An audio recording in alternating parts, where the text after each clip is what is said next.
साथ संगत जी, प्यार से कहना धन निरंकार जी। आशा करती हूँ आप सभी बहुत अच्छे होंगे। आप सभी का बहुत बहुत स्वागत है। एक नई साखी के साथ फिर से हाजिर हूँ मैं। साथ संगत जी, कुछ देने के लिए आदमी की हैसियत नहीं, उसका दिल बड़ा होना चाहिए।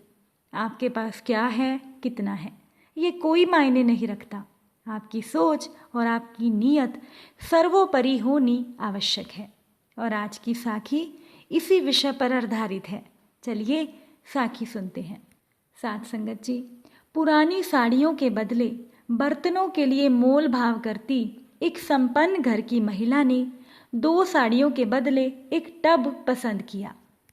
अब बर्तन वाले ने टब को वापस अपने हाथ में लेते हुए कहा कि नहीं दीदी, बदले में 3 साड़ियों से कम तो मैं नहीं लूँगा। उस संपन्न महिला ने बर्तन वाले से कहा कि अरे भैया, एक एक बार की पहनी हुई साड़ियाँ ही तो हैं, ये तो बिल्कुल नई जैसी हैं। एक टब के बदले में ये 2 भी ज़्यादा हैं। मैं तो फिर भी आपको 2 साड़ियाँ दे रही हूँ। लेकिन बर्तन वाला उस महिला से कहने लगा कि नहीं नहीं, 3 साड़ियों से कम में नहीं हो पाएगा। साथ संगत जी, एक दूसरे को अपनी पसंद के सौदे पर मनाने की इस प्रक्रिया के दौरान गृह स्वामिनी को घर के खुले दरवाजे पर देखकर सहसा गली से गुजरती एक महिला ने वहां पर आकर खाना मांगा। अब उस संपन्न महिला की नजरें उस भीख मांगती हुई महिला के कपड़ों पर गई। अलग अलग कतरनों को गांठ बांधकर बनाई गई उसकी साड़ी उसके शरीर को ढकने का असफल प्रयास कर रही थी।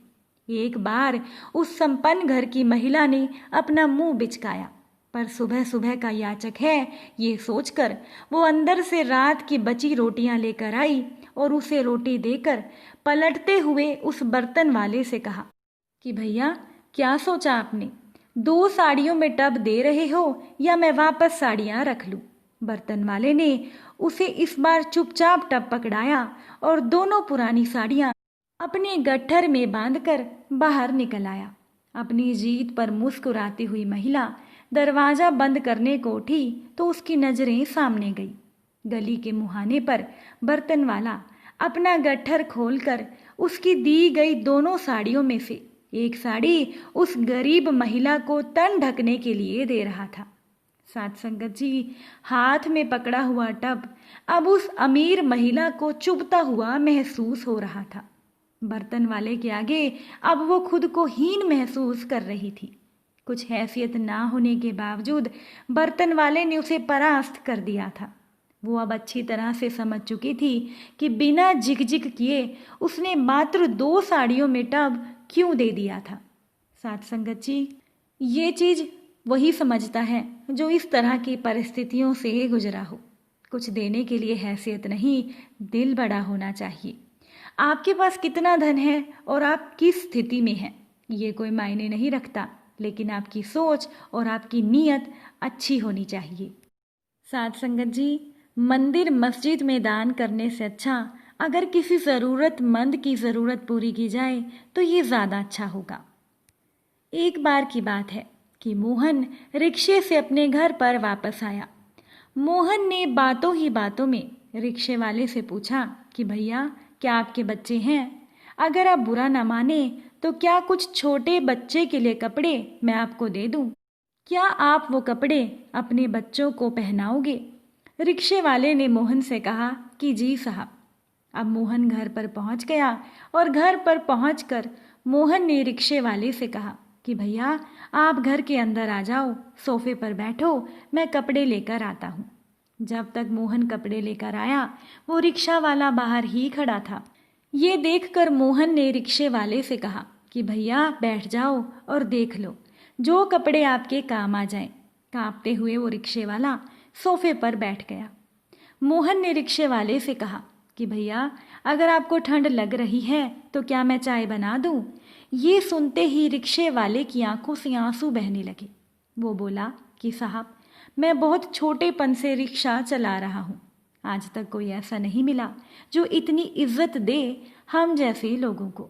और ये जो कपड़े हैं जो आप लोग हम जैसों को देते हैं, हम लोग इनको रोज ना पहनकर रिश्तेदारी या शादी पार्टी में पहनकर जाते हैं।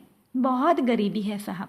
2 हफ्ते बाद जब घर जाऊंगा तब बच्चे ये कपड़े पहनेंगे और वो आपको बहुत दुआ देंगे। ये बातें सुनते ही मोहन का मन बोझिल सा हो गया।